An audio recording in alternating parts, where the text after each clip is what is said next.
collector's tokens are coming from Marvel Snap. Not only are these a way for you to target new specific cards you want for your collection, but with the introduction of pools 4 and 5, these will also be an avenue for Marvel Snap to have their new weekly card releases. Today, we're going to dive on into the nitty-gritty of what that means for you as someone trying to complete your Marvel Snap collection, as someone who's free to play, someone who's a small spender, or someone who is a massive sea creature like myself.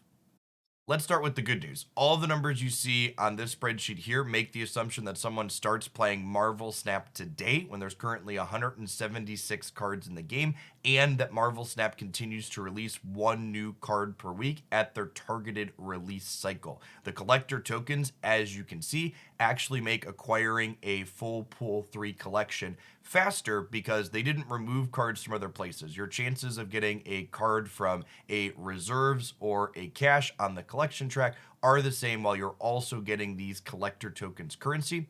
All players will also get a 3,000 collector token bonus, which is good to get you any 3 cards in Pool 3 when you hit collection level 500 as a way to jumpstart your end game collection. For some terms here, for clarity's sake, a max spender is someone who's spending as much money as they can on credits in the shop, as well as rerolling missions every single day. It costs approximately 22 USD per day to do that.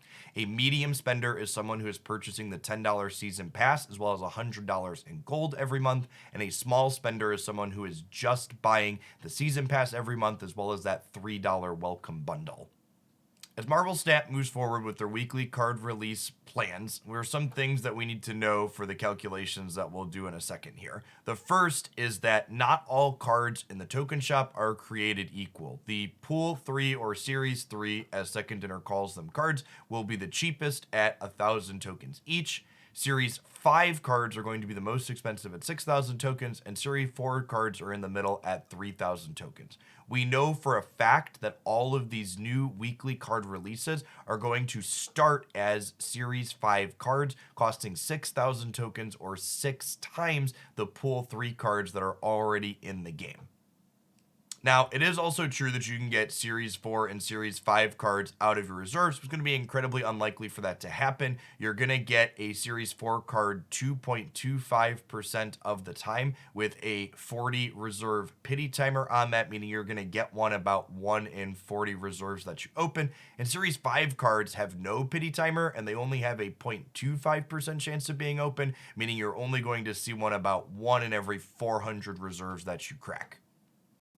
Now, the important thing to note is that while this means new cards are going to be more difficult to obtain right at release, unlike a lot of other card games, the price on them isn't going to be static. They're eventually going to move cards from Series 5 down to 4, and then eventually from 4 down to 3. But by Second Dinner's own admission here from the update article, they don't know what those timelines are going to be, and what those timelines are going to be really important when it comes to how quickly players are going to be able to have the game pieces that they're looking to play with that are brand new. Let's go ahead and dig into the numbers and look at what some of the permutations look like for players that are free to play, small spending, or big spending on Marvel Snap to have content as soon as possible.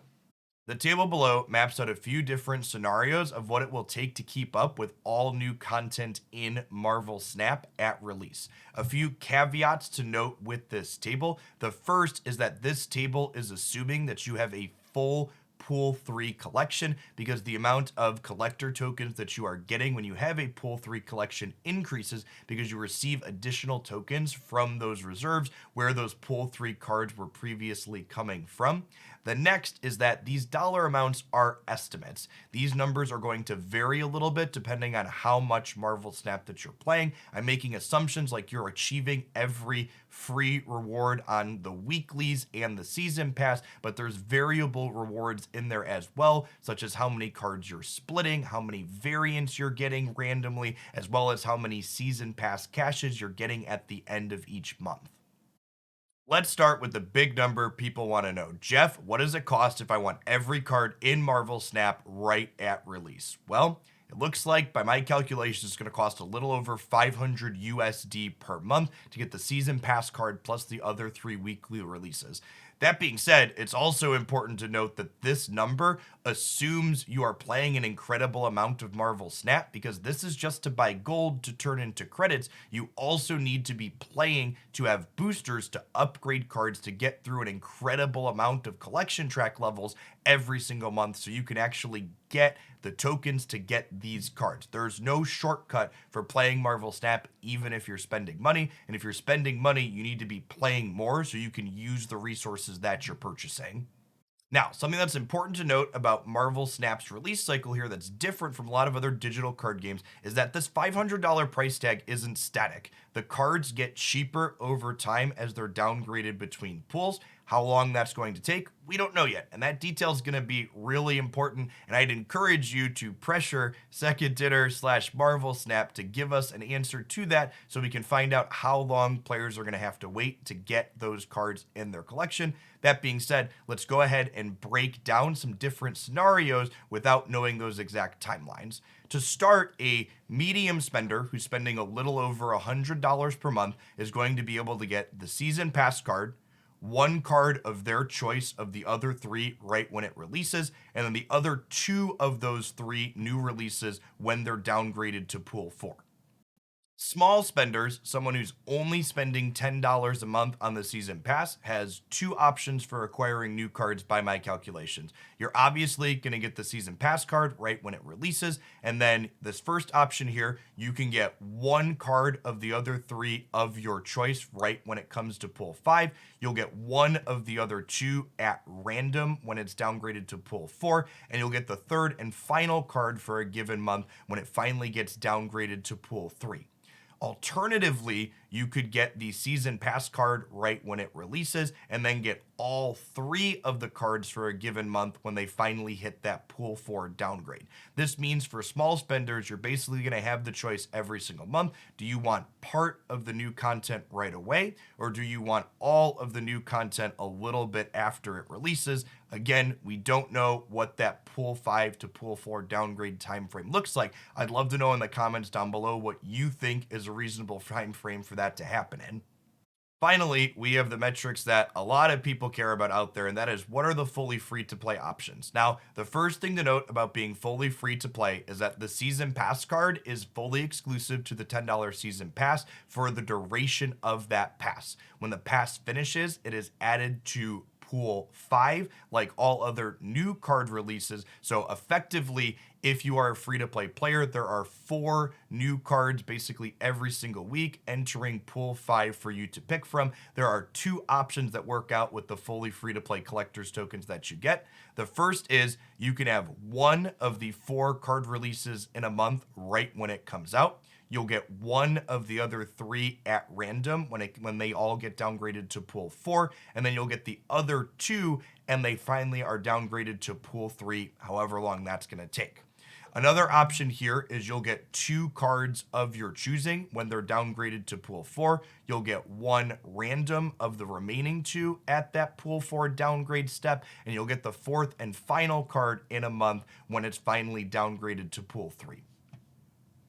So, in closing, what does this mean? Well, it means if you want to be fully collection complete right when cards are coming out, you're going to have to spend a good chunk of money. That being said, if you're not spending any money at all, you will eventually get every card in Marvel Snap with a time delay. What that time delay is going to be an important detail though. How long does it take from a card to go from pool 5 to pool 4 and pool 4 to pool 3 is a really important thing that we need to know. And it sounds like Second Dinner doesn't know what the right number for that is. So I'd encourage you to engage with them on social media in a polite manner, what you think is a reasonable rate for those things to happen at. It is also important to note here that even if you're not spending any money on Marvel Snap, you're not going to perpetually fall behind new releases. You're going to be a static amount of the latest release cards behind for whatever that time delay is, but that number's not going to grow over time. Anybody coming into Marvel Snap at any point, whether it's today or a year from now, will eventually be able to get to a point where you're only missing a certain small number of the very newest releases while obtaining all of the previous content that's existed in the game up until that point. Overall, I'd love to know your thoughts on this release cycle. There's some positives and some negatives. I would love to hear if you think the good outweighs the bad or vice versa. Does this make you more excited to play Snap? Does it make you less excited to play Snap? If you appreciate all the hard work that I put into this, I might have stayed up till almost 2 a.m. working in a spreadsheet last night to figure out all these numbers. Please like the video, please leave a comment, please share it. If you're new to the channel and you're going to keep doing Marvel Snap stuff, make sure you subscribe. I post game news updates like this, as well as deck highlights and lots of other stuff here 7 days a week. I'm planning to continue playing Snap because it's a card game that I enjoy. I hope you'll consider doing the same. Thanks for watching. As always, enjoy the rest of your Turkey Day if you're in the United States. And have a good Thursday wherever else you're at in the world.